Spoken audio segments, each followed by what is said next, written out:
Halo, selamat datang di channel saya Pande dengan saya Dei Pande.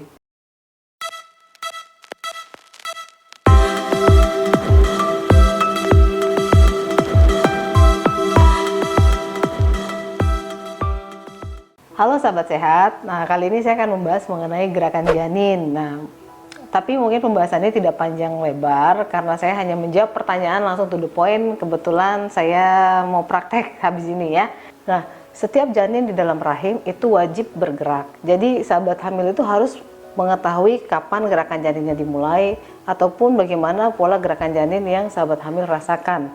Nah, karena gerakan janin itu sangat menandakan bagaimana kualitas janin sahabat hamil semua.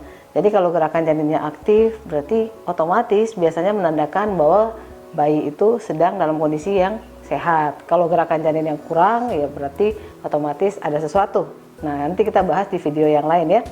Nah, gerakan janin itu menandakan bahwa bayi itu memiliki sistem saraf pusat dan juga sistem muskuloskeletal yang berkembang dengan baik ya. Jadi itu suatu tanda bahwa bayi itu sehat gitu. Nah, gerakan janin yang normal itu seperti apa? Nah, pertanyaan pertama yang saya mau jawab itu adalah mengenai kapan sih gerakan janin itu dimulai. Nah, sebenarnya gerakan janin itu sudah terbentuk ya, sudah terjadi itu jauh sebelum ibu tuh bisa merasakannya. Jadi kadang-kadang ibu merasakan kan sekitar umur kehamilan 5-6 bulan tuh. Nah, padahal gerakan janin itu sudah ada, sudah bisa dilihat dari USG itu sejak umur 2 bulan. Jadi ketika bayinya sudah 7-8 minggu itu gerakan janin itu sebenarnya sudah bisa dilihat, tapi baru bisa dengan USG, baru bisa dilihat ya. Kalau masalah dirasakan itu beda lagi. Nah, untuk gerakan janin sendiri yang kapan bisa dirasakan itu tergantung dari kehamilan ya. Jadi ibu yang kehamilannya yang pertama itu biasanya lebih kurang sensitif terhadap gerakan janin. Sedangkan yang sudah pernah hamil sebelumnya atau sudah pernah melahirkan itu lebih sensitif merasakan gerakan janin. Nah, kalau untuk yang hamil pertama, biasanya ibunya itu baru baru bisa ngerasakan gerakan janin itu di atas 4,5 bulan atau 18 minggu. Tapi memang lebih jelas biasanya baru mulai dirasakan ketika umur kehamilan 20 minggu atau 5 bulan ke atas. Nah, sedangkan jika misalnya ibu atau sahabat hamil itu sudah pernah melahirkan sebelumnya, nah ini biasanya lebih sensitif. Jadi gerakan janinnya itu lebih awal bisa dirasakan, yaitu pada umur kehamilan 16 minggu atau kurang lebih 4 bulan itu sudah bisa dirasakan. Tapi faktanya sendiri di lapangan memang kadang ibu-ibu hamil itu sudah ngerasain gerakannya itu pada 2-3 bulan gitu, padahal sebenarnya itu belum ya. Jadi yang dirasakan mungkin adalah gerakan usus gitu. Jadi kalau misalnya ibu bilang, oh dok saya udah rasain gerakan janin pas 3 bulan atau 2 bulan, nah itu sebenarnya mungkin keliru atau kesalahan persepsi aja.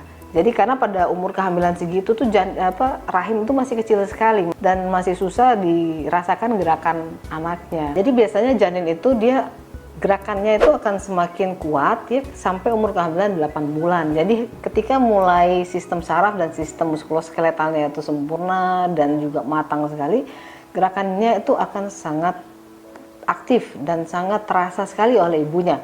Cuman tetapi biasanya di atas 8 bulan, nah itu gerakannya sudah mulai terasa kayak kurang gitu ya. Sebenarnya janinnya itu bergerak, tetapi sudah tidak terlalu keras gerakan janin yang dirasakan oleh ibunya. Nah, hal ini karena janinnya itu sudah mulai membesar, sedangkan ruang bayinya ini, ruang rahimnya itu dia tidak terlalu besar. Jadi bayinya itu mungkin tendangannya itu sudah nggak terlalu bisa lurus gini kakinya gitu. Jadi cuma begini aja sudah mentok ke rahimnya. Jadi serasa seperti gerakannya kurang, padahal sebenarnya bayinya itu bergerak kok.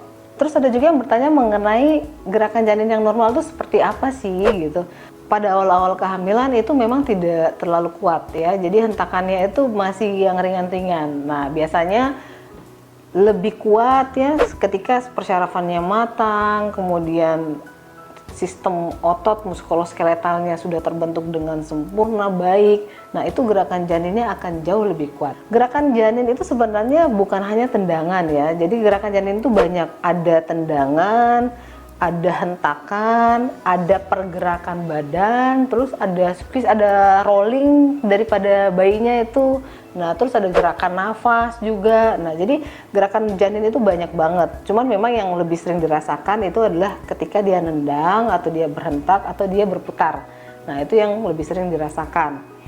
Nah, berapa jumlah gerakan janin yang normal? Nah, ini yang sering ditanyakan juga, dan ibu hamil harus mengetahui ya jumlah gerakan janinnya. Sebenarnya gerakan janin tiap bayi itu beda-beda polanya. Hanya ibu saja yang mengetahui pola janinnya itu sendiri ya, karena kan selama kehamilan itu akan terbangun chemistry ya. Jadi ada ikatan antara ibu dan janinnya. Jadi ibunya sudah memiliki perasaan, oh gerakannya ini sering, oh gerakannya ini kurang gitu ya. Tapi kalau secara teori ya, gerakan janin yang normal itu 1 kali dalam 10 menit. Jadi tiap 10 menit itu ada 1 gerakan. Kalau lebih gampangnya dalam 2 jam tuh ada 10 kali. Jadi diingat aja seperti itu. Cuman memang gerakan janin itu tidak selamanya, maksudnya janin itu tidak selamanya bergerak. Ada fase tidur. Jadi ada fase tidur ya. Fase tidur bayi ini biasanya terputar atau terbalik sama fase tidur kita yang orang dewasa, atau fase tidur si ibu. Jadi misalnya siang-siang atau sore itu ibunya beraktivitas, bayinya malah tidur. Atau malamnya ibunya tidur, bayinya malah bergerak. Jadi biasanya memiliki irama yang bisa terbalik seperti itu. Siklus tidur dari bayi itu tidak lama. Ya biasanya 20-40 menit, itu maksimal 90 menit. Jadi bayinya itu nggak tidur selama berbelas-belas jam ya. Justru itu bahaya kalau misalnya belasan jam nggak bergerak, itu hati-hati. Oke, saya rasa itu aja yang saya bahas dulu untuk kali ini karena saya tidak memiliki banyak waktu. Nanti saya akan membahas di kesempatan berikutnya tentang gerak janin juga, tapi setelah saya praktek. Atau nanti lihat aja di video di sini ya untuk lanjutannya tentang gerakan janin. Jadi bagaimana gerakan janin kalau tidak normal, kok dirasa kurang gerak, kira-kira apa penyebabnya dan bagaimana solusinya ya. Ikuti terus video saya. Terima kasih sudah mengikuti video saya. Tetaplah berpikiran positif dan jangan lupa bahagia. Dadah!